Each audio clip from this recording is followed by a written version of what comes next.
Écoutez, l'uranium est une matière naturelle qui représente beaucoup dans le monde contemporain.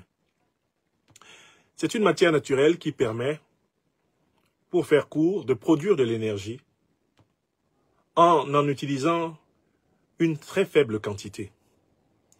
Elle est, de ce point de vue, beaucoup plus économique que le pétrole ou le gaz. Et l'Afrique est le continent qui a les plus importantes réserves d'uranium de la planète. C'est la raison pour laquelle, le 2 août 1939, le physicien allemand Albert Einstein écrivait une lettre au président Franklin Delano Roosevelt des États-Unis. Dans cette lettre, Einstein disait au président Delano Roosevelt que les progrès scientifiques et techniques du début du XXe siècle avaient permis d'établir qu'avec une très petite quantité d'uranium, il serait possible de produire une quantité considérable d'énergie en utilisant la technique de la fission, donc la fraction, la division des atomes et de l'accélération des particules. Einstein, dans cette lettre célèbre, faisant état des progrès des travaux des physiciens Szilard et Fermi, tout comme de ses propres travaux, faisait remarquer à Franklin Delano Roosevelt qu'il faudrait tout faire pour que le pays qui a la plus importante réserve d'uranium connue au monde, à savoir le Congo, actuelle République démocratique du Congo, il fallait tout faire pour que les ressources naturelles de ce pays ne soient jamais sous le contrôle du gouvernement, de l'État et du peuple de ce pays. Einstein ajoutait une troisième idée. Il disait qu'il fallait faire d'autant plus vite que Hitler, à la tête de l'Allemagne nazie, et Staline, à la tête de l'Union des républiques socialistes soviétiques, envisageaient eux aussi de mettre la main sur les ressources naturelles du Congo et que par conséquent c'était une véritable course à la montre. Il fallait empêcher les nazis de se servir, il fallait empêcher les soviétiques de se servir et il fallait confisquer les réserves d'uranium du Congo pour les États-Unis d'Amérique. Pourquoi? Parce que ces réserves garantiraient aux États-Unis la possibilité de produire des bombes atomiques, des bombes nucléaires, et par conséquent la suprématie militaire sur toute la Terre.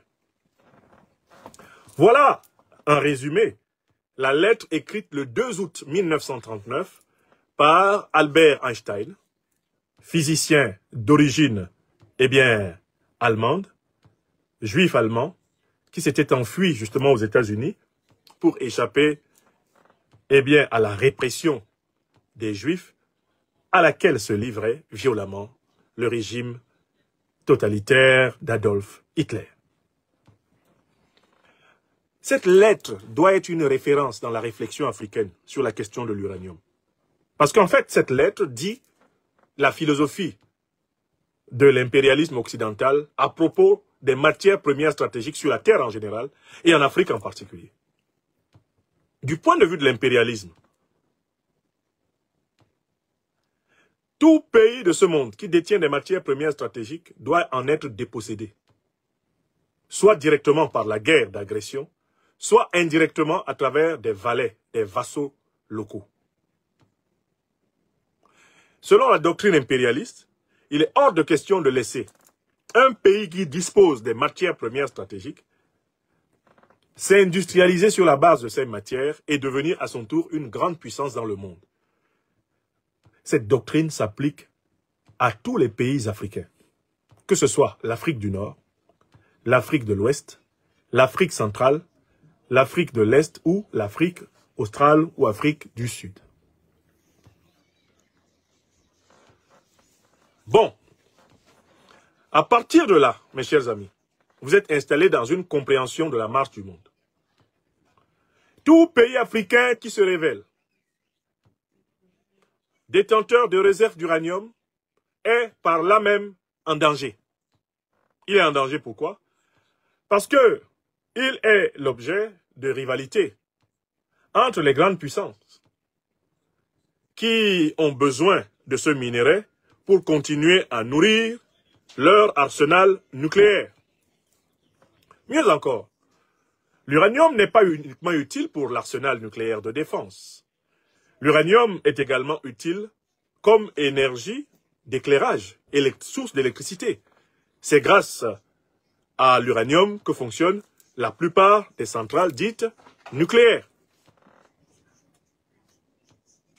Par conséquent, tout pays africain détenteur d'uranium peut peser sur le marché international de l'énergie et plus précisément sur le marché international de l'électricité.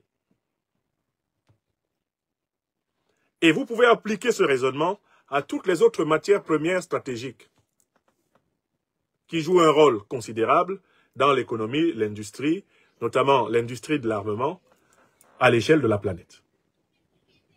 Vous pouvez appliquer cela à l'or, au gaz, au pétrole, au lithium, au manganèse, au diamant, etc. Au zinc, à l'aluminium. Vous pouvez appliquer cela, certes avec une importance différente, c'est le même raisonnement. Mais l'uranium en particulier, la détention d'uranium fait de tout État qu'il en possède une convoitise pour les puissances. D'où je passe à la troisième idée. Dès lors qu'un pays africain, c'est le cas du Niger, du Mali, du Burkina, c'est le cas de plusieurs pays d'Afrique centrale, le Cameroun a des réserves d'uranium, le Tchad aussi d'ailleurs, la République centrafricaine. La République démocratique du Congo en est scandaleusement bourrée, comme certains le disent. Je ne sais pas pourquoi ça les scandalise. C'est toujours un scandale quand ce sont les autres qui sont bénis des dieux. Mais on pourrait au moins, au contraire, considérer que c'est le signe d'une élection de la nature. La nature, eh bien, veut que ces peuples-là, eh bien, soient les usufruitiers de ces richesses. Donc, ce n'est pas un scandale. Mais enfin, tous ces pays-là, qui sont donc détenteurs d'uranium, vous le voyez très bien, sont l'objet de stratégies de dépossession. Depuis la période coloniale jusqu'à nos jours. Alors, quelle est la stratégie que les pays souverainistes panafricanistes ont décidé de mener? Qu'est-ce que nous observons au Mali, au Burkina et au Niger? Bon, la stratégie que ces pays ont décidé de mener, c'est la stratégie de la nationalisation des ressources minières stratégiques. Et il faut que vous sachiez, j'ai donné une conférence spécialement sur cette question de la nationalisation, qui est une des conditions de la resacralisation de la terre africaine, comme je l'ai expliqué. Mais enfin, tout le monde a bien vu que la nationalisation de l'uranium est la plus délicate de toutes. Parce que dès qu'un pays africain s'engage à nationaliser ses ressources en uranium, il est l'objet de procès en sorcellerie. On l'accuse presque aussitôt de vouloir vendre son uranium à des puissances réputées hostiles à l'Occident. Donc, inévitablement, vous allez entendre le nom de la Russie. Ils veulent reprendre leur uranium, mais ce n'est pas pour eux-mêmes. Ils veulent le reprendre, mais pour le donner aux Russes. Deuxième nom que vous allez forcément entendre. Ils veulent reprendre leur uranium, mais ce n'est pas pour eux-mêmes, c'est pour le donner aux Iraniens. Iran. Troisième nom que vous allez forcément entendre. Oh, ils sont en train de reprendre leur uranium, c'est pour le donner à la Corée du Nord. Quatrième nom que vous allez entendre. Oh, attention, attention à ces gens-là. Ils sont en train de reprendre leur uranium, c'est pour le donner à la Chine. Oh, faites gaffe avec ces gens-là. Ils veulent reprendre leur uranium, c'est pour le donner à Cuba. Attention, attention avec ces gens-là. Ils veulent reprendre leur uranium, c'est pour nous faire la guerre. C'est parce qu'ils veulent se doter de l'arme nucléaire pour nous faire la guerre. Voilà les accusations systématiques des impérialistes contre les Africains. Mais ces accusations sont la répétition des arguments de la lettre du 2 août 1939 d'Einstein à Roosevelt. J'espère que vous l'avez remarqué. J'espère que vous avez remarqué ça. Parce que j'ai commencé par vous commenter la lettre d'Einstein à Roosevelt. Tout est dedans. Tout pays qui ne nous laisse pas avoir la main mise sur ses réserves en uranium est décrété ennemi. Tout pays. En fait, la lettre d'Einstein, c'est ce qu'elle veut dire. Tout pays qui ne nous laisse pas avoir, nous, la puissance américaine et ses satellites occidentaux dans l'OTAN, tout pays qui ne nous laisse pas contrôler ses réserves en uranium, nous le décrétons ennemi. Alors, je voudrais qu'on comprenne cela clairement. Choisir de nationaliser les réserves d'uranium, c'est prendre la responsabilité de se défendre contre l'impérialisme. Il y a des décisions économiques qui sont en même temps des décisions géopolitiques et géostratégiques, qui sont en même temps des décisions sécuritaires, qui sont des décisions existentielles et vitales. Tout pays qui nationalise ses ressources stratégiques doit s'attendre à ce que les puissances qui ambitionnaient de s'accaparer de ses ressources lui fassent la guerre. Voilà pourquoi, comme je l'ai dit lors de ma conférence sur les nationalisations, la nationalisation de l'uranium doit systématiquement s'accompagner d'un relèvement du seuil de sécurité du pays, d'un renforcement des capacités militaires d'un pays. C'est ce que nous enseigne l'expérience chinoise, l'expérience russe, l'expérience nord-coréenne, c'est ce qu'elle nous enseigne. C'est ce que nous enseigne l'expérience iranienne. Quand vous regardez l'Iran aujourd'hui, vous conviendrez avec moi que l'Iran n'est pas massivement attaqué par Israël pour une seule et bonne raison. C'est que Israël a pris conscience des progrès que l'Iran a fait dans le domaine de la technologie nucléaire. Vous conviendrez avec moi que la Corée du Nord n'est pas brutalement attaquée par l'OTAN, elle n'est pas brutalement attaquée par le Japon ou par la Corée du Sud, parce que les Japonais, les Sud-Coréens et les puissances de l'OTAN savent que la Corée du Nord a fait des progrès remarquables dans le domaine de l'industrie militaire nucléaire. Vous êtes d'accord avec moi? Donc, il faut vous dire que pour les stratèges impérialistes, tout pays africain qui refuse la mainmise de leur puissance sur ces réserves d'uranium a basculé dans ce qu'ils appellent habituellement l'axe du mal. Mais je veux que ça soit très clair dans l'esprit de nos dirigeants et de nos populations. Parce que il y a encore parfois, chez certains de nos dirigeants, certaines de nos populations, la croyance qu'ils peuvent se faufiler entre des gouttes d'eau. Un peu le jeu auquel ça donne le président Touadéra, ce que j'ai appelé le touadérisme. Le touadérisme, c'est la croyance qu'on peut se faufiler entre les gouttes d'eau d'une pluie qui tombe. Qu'on peut sortir sous une pluie battante et réussir à dribbler toutes les gouttes d'eau pour arriver, après 1, 2, 3 kilomètres sous la pluie, sans parapluie ni manteau, arriver sans être mouillé. C'est ce que j'appelle le touadérisme. Un faufilisme pluvial. Un faufilisme. Du verbe se faufiler. Le touadérisme, c'est le faufilisme. Mais c'est un faufilisme illusoire. Tu ne peux pas te faufiler entre les gouttes d'eau d'une pluie. Tu seras forcément mouillé. Et quand tu es mouillé, car mouillé, c'est mouillé. Donc, j'insiste pour dire que les décisions de nationalisation ne peuvent s'accompagner que de véritables décisions de renforcement de l'appareil de défense. Il n'y a pas de nationalisation à mener sans renforcement concomitant et conséquent de l'appareil de défense. Les pays d'Afrique centrale, qui sont détenteurs de réserves d'uranium, doivent par conséquent construire une alliance militaire forte, comparable à celle de la Confédération de l'Alliance des États du Sahel.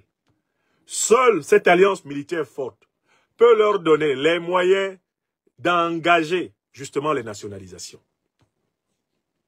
Toute nationalisation engagée sans la construction d'une alliance militaire forte est un acte suicidaire. Vous comprenez ce que je veux dire?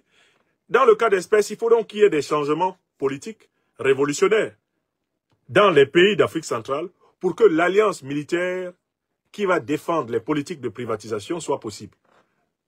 Bon, vous ne pouvez pas mener une telle alliance avec un Tshisekedi au pouvoir à Kinshasa, un Biya au pouvoir à Yaoundé, un Oligui Nguema au pouvoir à Libreville, un Sassou Nguesso au pouvoir à Brazzaville. Et on voit même maintenant que c'est impossible avec un Touadéra au pouvoir en Centrafrique. Donc, est-ce que vous comprenez pourquoi, en fait, les réserves naturelles stratégiques de l'Afrique centrale vont continuer à être pillées pour un moment encore?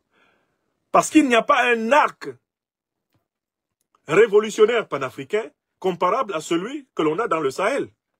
Il n'y a pas 3 États, 3 gouvernements, 3 mouvements panafricains qui soient à la tête des pays d'Afrique centrale. Un tel arc aurait pu être espéré dans une certaine mesure, parce que je ne sais vraiment pas exactement maintenant comment situer les dirigeants angolais, si on avait au moins des régimes comme le régime du Zimbabwe, comme le régime de l'Angola, si on avait des régimes comme cela en République démocratique du Congo, au Cameroun, au Gabon, au Congo-Brazzaville, ou en Centrafrique, ou même au Tchad, il serait possible de construire justement une alliance militaire de défense qui serve de roc, de forteresse aux nationalisations de l'uranium et de toutes les ressources stratégiques d'Afrique centrale. Mais aujourd'hui, avec les valets locaux, avec les vassaux, les néocolonisés qui gouvernent la plupart des États d'Afrique centrale aujourd'hui, comment peut-on envisager des nationalisations puisqu'il n'y a pas d'architecture de défense, il n'y a pas d'alliance de défense? Est-ce que vous comprenez? Il n'y a pas d'alliance de défense.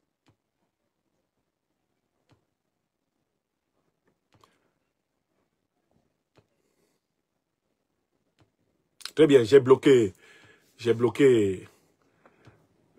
un individu nuisible. Comment il s'appelait? C'est Big Z. Il est au diable, notre petit Big Z. Voilà. Donnez-moi les noms de ceux qui troublent la classe là sur TikTok. On va les bloquer, les uns après les autres. Alors, très bien. Donc,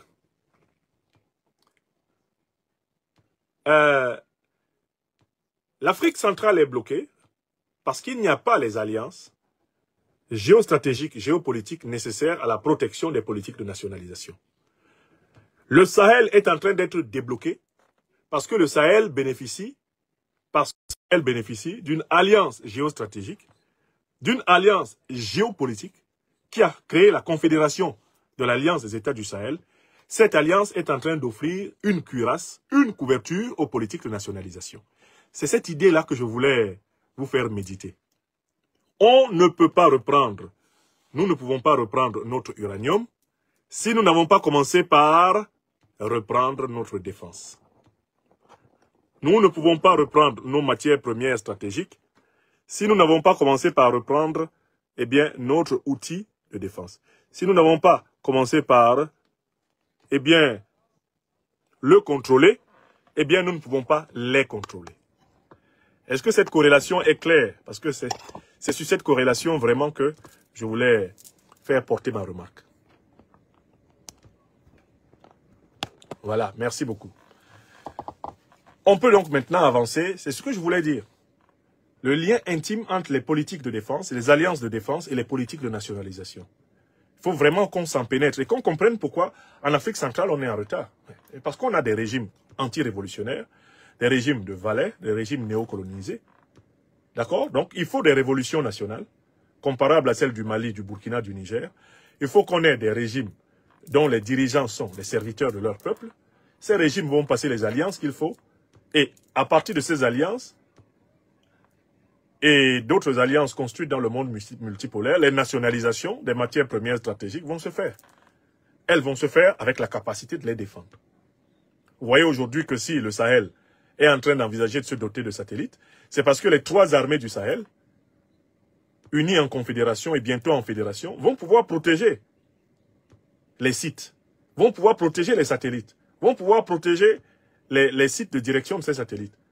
Parce qu'elles ont les moyens de la protection, effectivement, de leur espace stratégique. Voilà le problème que je voulais vraiment souligner ici. Voilà le problème. Voilà. Veuillez tout simplement vous abonner et activer la cloche de notification pour ne rien rater. Retrouvez KDW Africa sur YouTube, Facebook, TikTok.